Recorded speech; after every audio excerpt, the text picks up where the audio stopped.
எஜமானுக்கு சொந்தமான மயானம் எங்கே இருக்கிறது என்று தெரியவில்லை. அது ஒரு வெளிச்சம் தெரிகிறது. அதுதான் எஜமானுக்கு சொந்தமான மயானமாக இருக்கலாம் என்று நினைக்கின்றேன். அதன் அறிவாளிடத்தில் அக்கினி பெட்டி தெரிந்து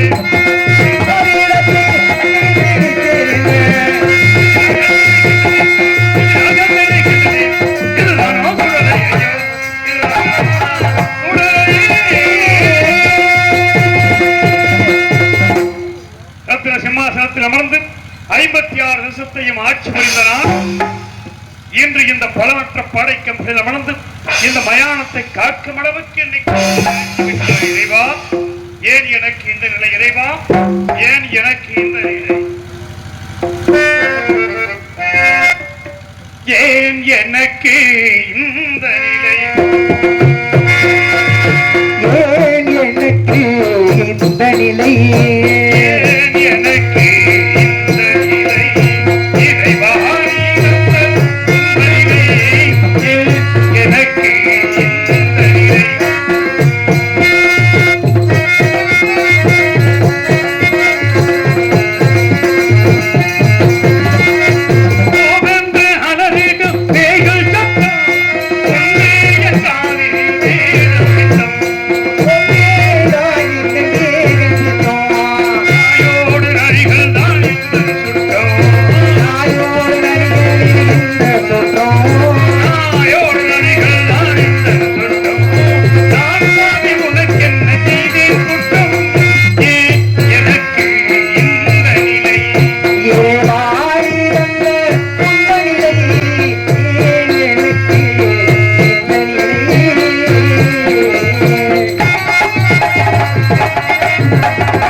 மகளும் இப்படியே அழுது உழம்பிக் கொண்டிருக்கின்றேன்.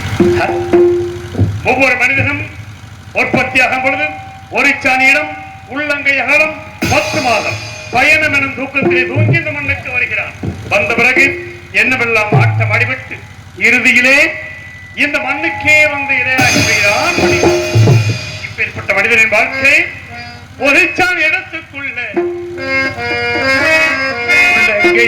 அகலத்திலே இடத்துக்குள்ள உள்ளங்கையே அகலத்திலே படுத்திருந்தேன் 10 மாதம் பயணம் எனும் தூக்கத்திலே உல்லாசமான வீடு ஒரு மனிதன் வாழும் உல்லாசமான வீடு ஒரு மனிதன் வாழும் மனிதன் வாழும்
என் நிலைமையை அந்த சிவனிடத்தில் சென்று சொல்வதற்கு யாருமே இல்லையா? அதோ ஆகாய விதிகளிலே ஓடித்திருக்கின்ற மேகங்களே, பாடித்திருக்கின்ற பறவைகளே, நீங்களாவது ஹரிச்சந்திர மன்னன் நாட்டை இழந்தான், மனைவியும் மகனையும் விலைகூறி விட்டு தானும் உடைய கிளம்பியாய் மயானத்திலே வந்து சிவனே சிவனே சிவனே உன்னையே நினைத்து அழுது புலம்புகிறான் என்று அந்த இறைவனிடத்தில் சென்று சொல்வதற்கு இந்த இடத்தில் யாருமே இல்லையா? அதோ ஆகாய வீதிகளிலே ஓடித்திருக்கின்ற மேகங்களே, பாடி திரிகின்ற பறவைகளே, நீங்களாவது தூது செல்லுங்கள். எனக்காக தூது சொல்வீர்களா? எப்படி சொல்ல வேண்டும்? அந்த சிவனிடத்தில் சென்று தெரிவிக்க வேண்டும். எப்படி தெரிவிக்க வேண்டும் என்றால், ஆகாய வீதியிலே பறந்து செல்லும் பறவைகளே, சீர்களிலே போவீரோ, சிவனைத்தான் காண்பீரோ, தூது சொல்ல மாட்டீரோ, என் துன்பக்கதையை கேட்பீரோ, துன்பக்கதையை கேட்பீரோ. ஆகாய வீதியிலே பறந்து செல்லும் பறவைகளே, ஆகாய வீதியிலே பறந்து செல்லும் பறவைகளே, நீங்களிலே போவீரோ, இவனைத்தான் காண்பீரோ, தூது சொல்ல மாட்டீரோ, என் துன்பக்கதையை கேட்பீரோ, சொல்ல மாட்டீரோ, பறந்து செல்லும் பறவைகளே.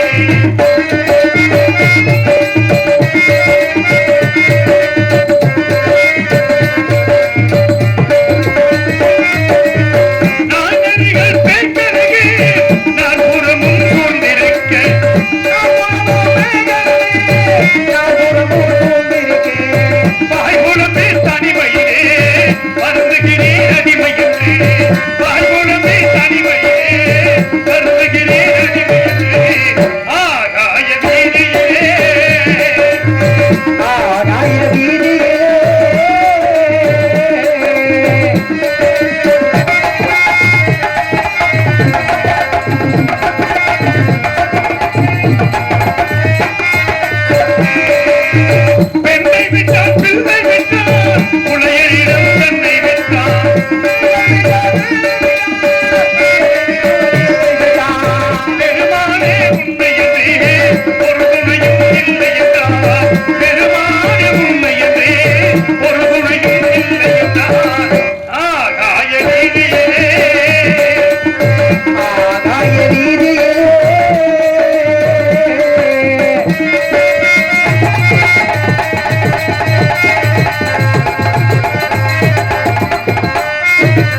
செல்ல பறவைகளே நீர்களிலே போனீரோ, இவரைத்தான் காண்பீரோ, தூது சொல்ல மாட்டீரோ, என் மக்களே பேசீரோ.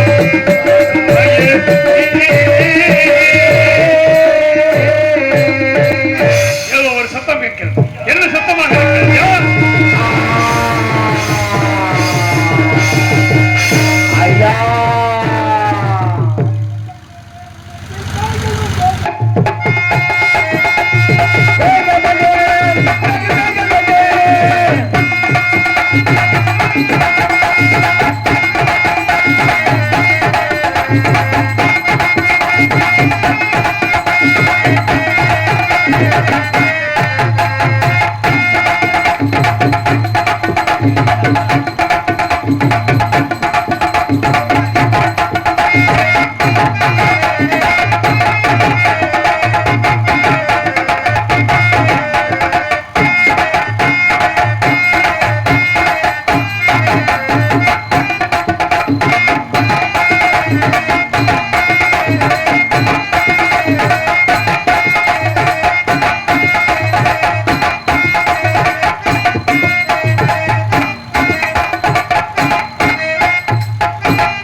இப்படி ஒரு பேய் எங்கேயுமே பார்த்ததில்ல இதுவரைக்கும். இதுவரை யாரையும் பார்த்துக்க மாட்டேடா.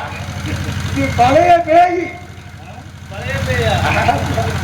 சொந்த காலமா ஆண்ட பேய். எது? ஆமா, கரிமூட்டத்துல விழுந்தவன் தான் இந்த பேய். அடே மாயாண்டி, பேயாண்டி, முடியாண்டி, சடையாண்டி, எல்லா ஆண்டியும் வாங்கடா மகன மக்களா. நம்ம ரொம்ப பசியா இருக்கா, ஏதோ நரவாட வீசுறாப்புல இருக்கு, நல்ல மாயனரா வந்து சிக்கி இருக்கா. இன்னைக்கு அவனை பிடிச்சு கை வேறு, உடல் வேறு, கால் வேறு ஒவ்வொன்றையும் கிழிச்சு ஆகாரமாக சாப்பிட்டுருவோம். ஆமா, என்னமோ ஏப்பா நல்ல உருவமாத்தான் இருக்கா. அவன் என்கிட்ட மறைஞ்சுக்கிட்டு இருக்கானா? முனியாண்டி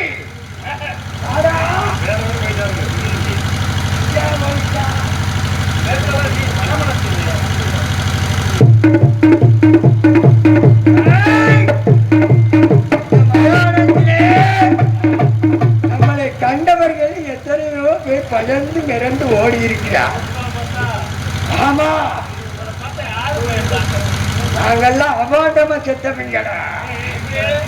எங்க ஆவியெல்லாம் பறந்து திரிகிறது. ஆனா என்னைக்கு நாங்க போய் சேர போறோமோ தெரியல. அங்கதான் போய் சேரும். என்னத்த கோட்டையை கட்டி ஆண்டாலும் அங்கதாண்டா போய் சேரணும். சுண்டுனானா போய் சேர்ந்துருவோம். ஆமாடா, யமதருமே கயிறை பாத கயிறை வீச்சிச்சான்னா அவன் போய் சேர்ந்துருவான். இன்னும் கொஞ்ச நாள் உங்களை எல்லாம் விட்டு விட்டுருக்கா. அதனால ஆமா, குஞ்சு அது சனிக்கிழமை செத்தவங்க தாண்டா குஞ்சம் கட்டி விடுவாங்க. ஏய், அடே கருப்பா, அட உருப்பா, வாடா.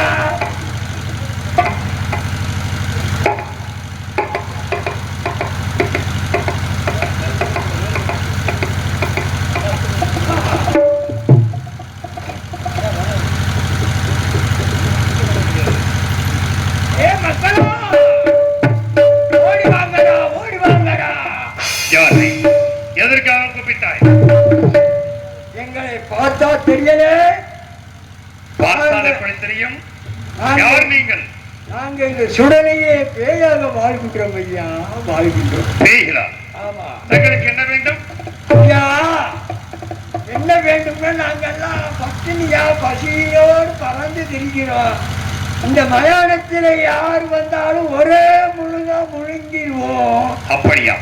எங்களை கண்டவர்கள் எத்தனையோ பேர் பயந்து மிரண்டு ஓடி இருக்கிறார்கள். சரி, நாங்கள் மட்டும் இந்த இடத்திலே வந்து தன்னந்தனியனாக பித்தரை போல் குழம்பி தவிக்கின்றாயே, நீ யாரையா? நான் யாரா? என்னை யார் என்று தெரிந்து கொள்ள நீங்கள் ஆசைப்படுகிறீர்கள். ஆமா, ஆனா உன்னை முழுங்குவதற்கு கிட்ட நெருங்க முடியவில்லை. சரி, நீ சுவாராக வீசுகின்றாய். ஆ. ஆனால் உன்னை நீ நல்ல பருவமாகத்தான் இருக்கின்றாய். சரி, அதனால கிட்ட நெருங்க முடியவில்லை ஐயா.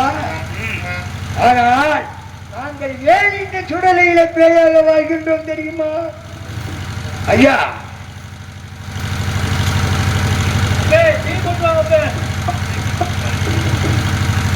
பாருங்கள் ஐயா, எங்களை கண்டவர்கள் பயந்து வீட்டில படுத்துக்கிட்டார்கள்.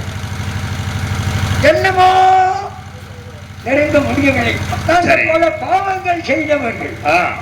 அறுதியிலே கல்லை கலந்து விட்டோம். சரி, கள்ள சாராயம் காட்சி கொள்ள போயில கொன்றோம்.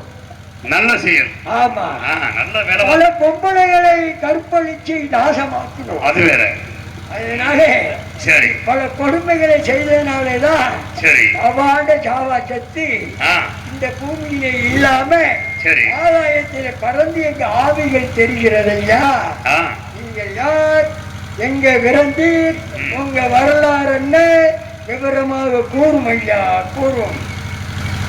என் வாழ்க்கை வரலாற்றை கேட்க வேண்டும். என் வாழ்க்கை வரலாற்றை கேட்க வேண்டும் என்றால் அதோ தெரிகிறார் மரம். அந்த மரத்தின் கிளைகளில் அமர்ந்து அமைதியாக அமர்ந்திருங்கள். என் சரித்திரத்தை கூறுகிறேன், கேட்டு பாருங்கள். காதலிப்பர் யாரும் இல்லை.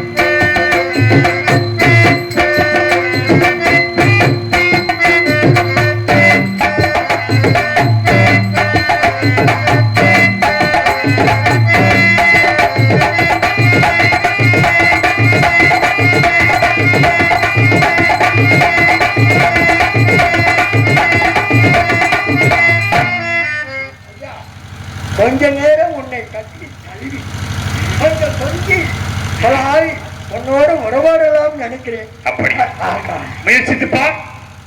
முயற்சித்தா பாக்குறேன், ஆனா கிட்ட நெருங்க முடியவில்லையே. அக்கனியா சுமாராக வீசுகிறார்கள். அதனால நீங்க தூரமா போங்க, அங்க இருந்தே காதல் பண்ணிக்கிறேன். சரி, அப்படியே செய்வார்.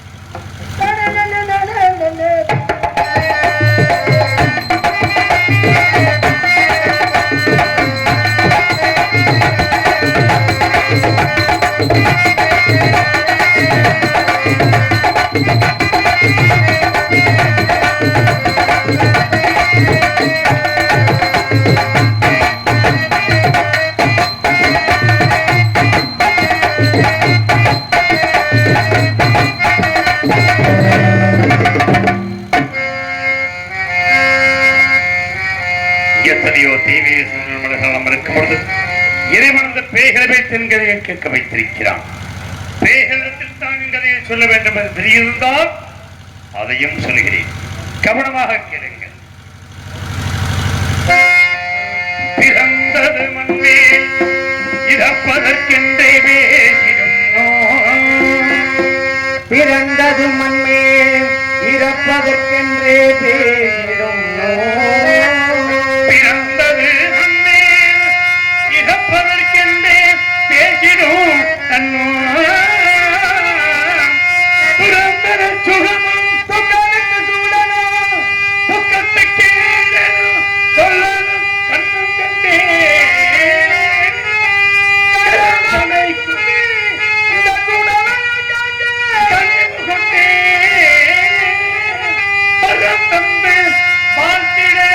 இவனே பாதமே சரண் புகுந்தே பாதமே சரண் புகுந்தே யார் போய் சொல்லுவார் யார் போய் சொல்லுவார் இந்த ஏழை மருந்தும் ஏழை அரணிடம் யார் போய் சொல்லுவார்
இதுதான் நீ செய்த தர்மமா இறைவா? இது செய்த தர்மமா?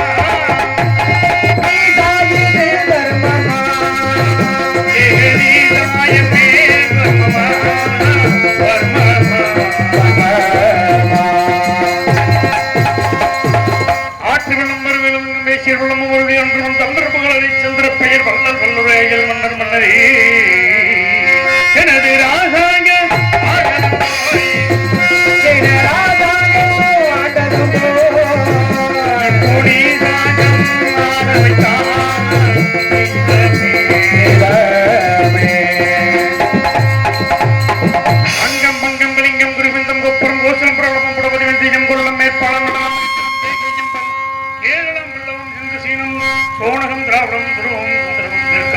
சோழிபுரம் வங்காளம் சிங்களம் கம்பீரம் பிராதகம் மாடபுரம் பூங்காசம் மலையாளம் காம்போசம் காந்தாரம் பாண்டியம் பாஞ்சாலம் கடாரம் வடபிரதேசம் தென்பிரதேசம் மத்துவகண்டம் அயோத்தி நாட்டை நான் ஆண்டது போய் நாட்டை நான் ஆண்டது போய் நாட்டை நான் ஆண்டது போய் நாட்டை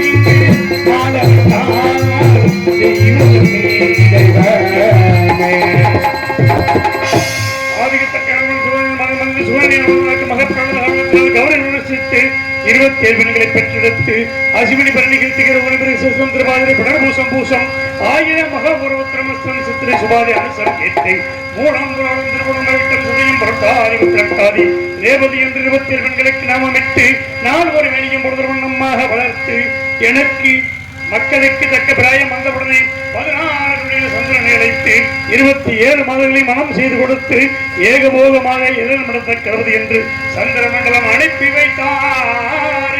கீதாயிதே தர்மமா கீதாயிதே தர்மமா ஜெகதீதாய வீர்வர்மமா வர்மமா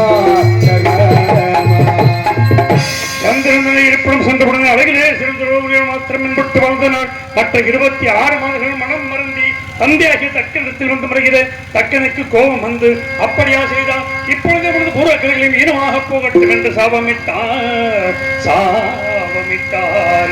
கீதாயிதே தர்மமா கீதாயிதே தர்மமா ஜெகதீதாய வீர்வர்மமா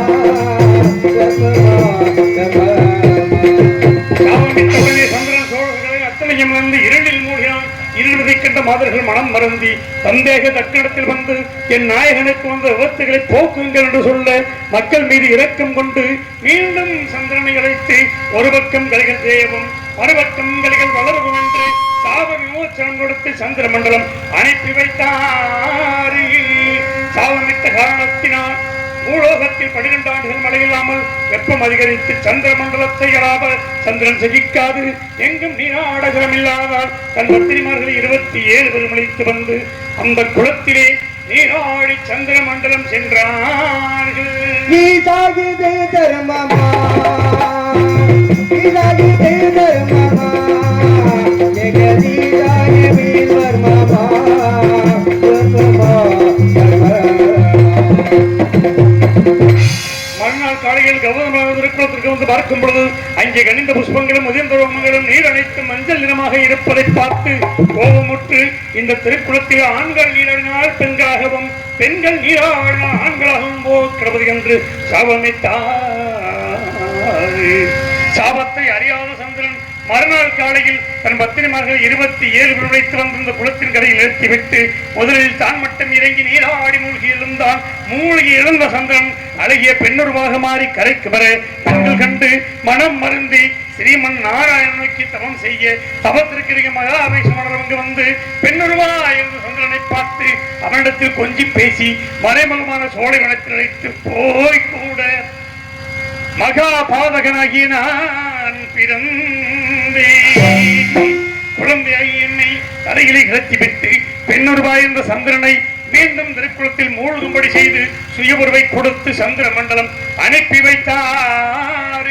கீதாயிதே தர்மமா கீதாயிதே தர்மமா ஜெகதீதாய வீர்வர்மமா வர்மமா வசிக்கின்ற கௌதமரை அழைத்து குழந்தையாகி என்னை கொடுக்க நான் ஒரு மணியும் பொழுது வண்ணமாக வளர்த்து எனக்கு தக்க வரும் வந்தவுடனே 56 தேசத்தையும் ஆளுகின்ற திருச்செங்கு சக்கரவர்த்திக்கு என்னை மகனாக கொடுத்து எனக்கு மகுடாபிஷேகம் செய்து வைத்து என்னை வளர்த்து எனது வளர்ப்பு தந்தையாகிய திருச்செங்கவும் சொர்க்க பதவி அடைந்தார். நான் நீதியோடு நாட்டை ஆண்டு வருவதற்கு கரத்திலே செங்கோல் பிடித்ததும்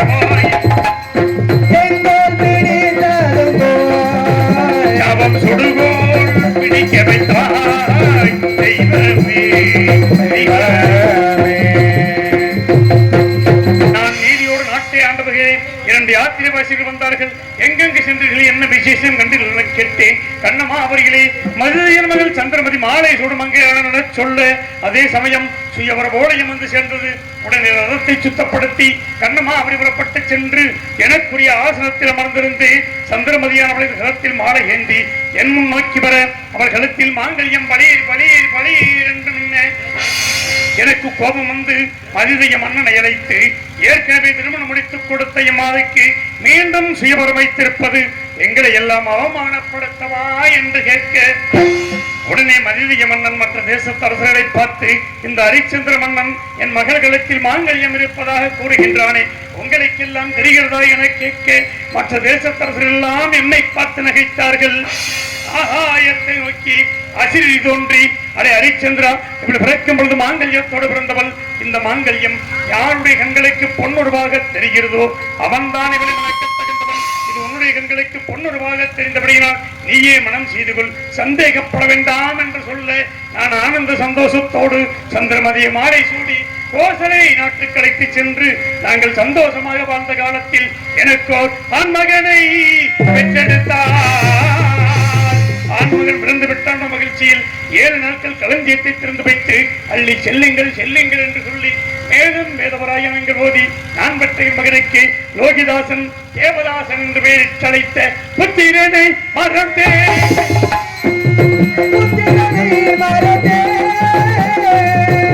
என்ற பத்தினியை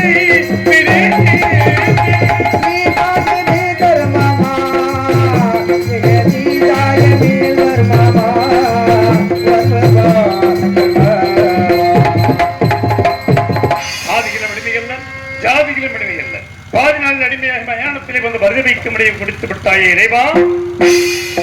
அதையிலும் அடிமையல்ல, கதையிலும் அடிமையல்ல, அதையிலும் அடிமையாயினே நான் என்ன செய்வேன், அதையிலே அடிமையாய்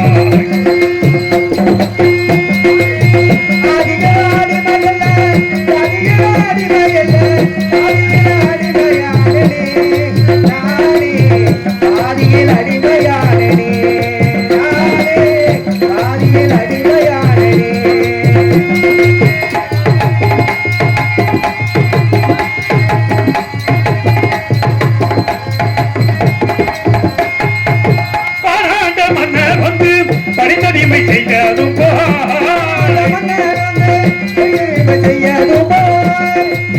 பாராத மன்னர் வந்து படித்தடிமை செய்ததும் போல் பிறவாறு கடிமையாய் நான் என்ன செய்வேன், பிறவாறு கடிமையாய் நான் என்ன செய்வேன், பிறவாறு கடிமையாய்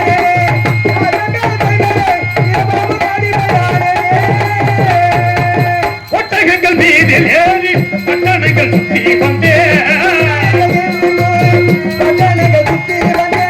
ஒட்டகங்கள் மீதில் ஏறி பட்டணங்கள் சுற்றி வந்தேன், பரமர பரணியே நான் என்ன செய்வேன், பரமர பரணியே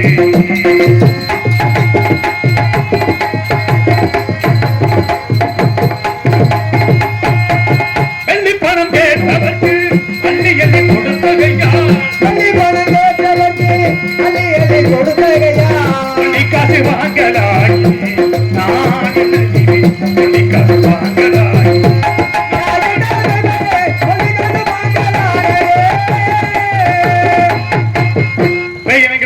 கேட்டீர்களா என் கதையை?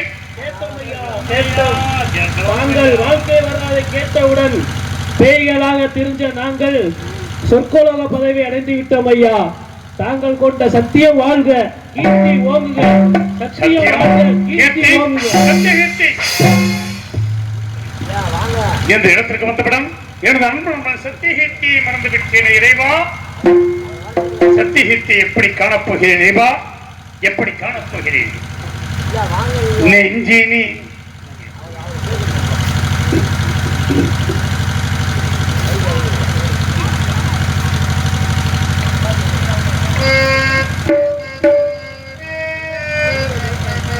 இளவழகே நிலமடந்த இன்பம் துய்க்க இயல் இசை நாடகம் ஏற்றித் தந்து உலகனைத்தும் புகழ் மணக்கும் திருக்குறளோடு ஒப்பரிய தொல்காப்பியம் பூக்க வைத்து அழகு திரு முருகனையும் துதித்து பாட அருள் மணக்கும் திருப்புகழை இன்றடித்து படக்குடையாய் காப்பியங்கள் ஐந்தடித்து பன்னிசையில் தேவாரம் அமைத்த நம் தாய்நாடை ஹரிச்சந்திரனாக வேடம் தாங்கி நடிக்கும் சமய கருப்பு சமையல்கரசு ஐயா அவர்கள் இந்த அரிச்சந்திரனுடைய வரலாறை நமது தமிழ் மக்களுக்கு பிரமாதமாக எடுத்து சொன்னார். அது ஒரு அரசனுடைய வரலாறு வரியில் இருந்தது. அதனால் அவர் சமையற்கரசு ஐயா அவர்களுக்கு என்னுடைய அன்பளிப்பாக இந்த ஒரு 50 ரூபாயை அவர்களுக்கு கொடுத்து விடைபெறுகிறேன். நன்றி, வணக்கம்.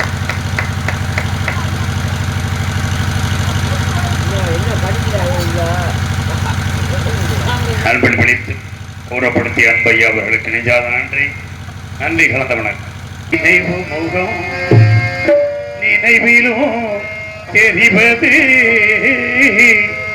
அழகு முகம் ஆசை முகமோ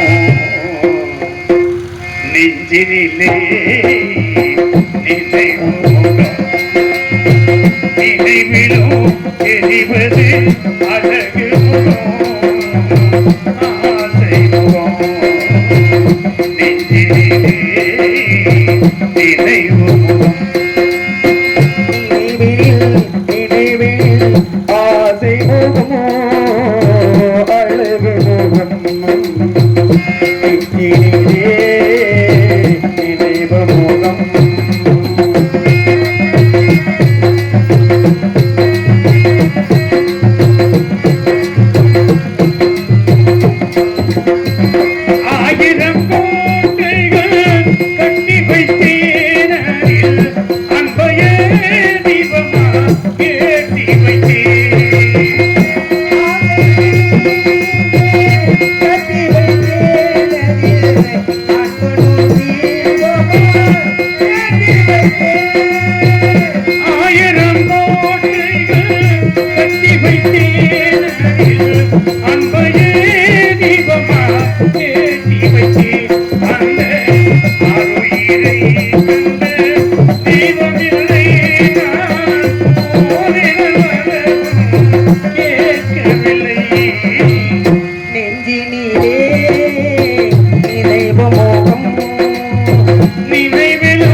நெஞ்சினிலே நினைவு முகம்